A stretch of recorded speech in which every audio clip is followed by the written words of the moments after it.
ieri mattina facciamo colazione con il presidente. Quello? Della urbanistica.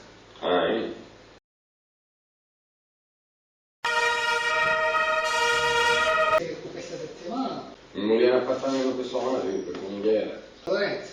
Ma sta lavorando quando? La prossima ci saranno, l'ordine del giorno ci saranno il San Lorenzo Nostro. Guarda, se ne ha fermato 4 e cretino, posso dirti una cosa, è un imbecille. Secondo me il Misuka per il momento ha avuto una specie di delirio di onnipotenza, tanto che era mia, ma capire di questo va. Venduto, cosa non mi sembra che è troppo stupida come cosa che tu hai avuto rapporti di lavoro con cui con Fabio Seminari hai avuto uno studio, c'era un tuo vicino di casa, c'hai un processo insieme perché in via Misena il processo insieme ti ha fatto la perizia giurata nel 2009 di casa tua.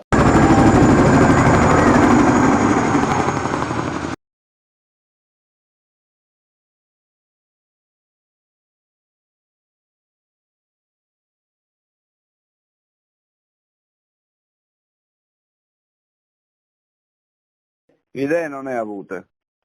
No, io ho avuto sempre, io sono convinto di una cosa, che mi assicura sempre che lui riuscirà a fare l'operazione e poi sono convinto sempre che bisogna fare la richiesta di commissariamento, non mi voglio coordinare con gli altri. No? Non è che uno può stare sempre nella vita, è giusto? No, ma certo. Anche perché le spese ci sono, le cose da pagare, non è che Ma c'è le cose da pagare. Oggi buscano di pagare, perché?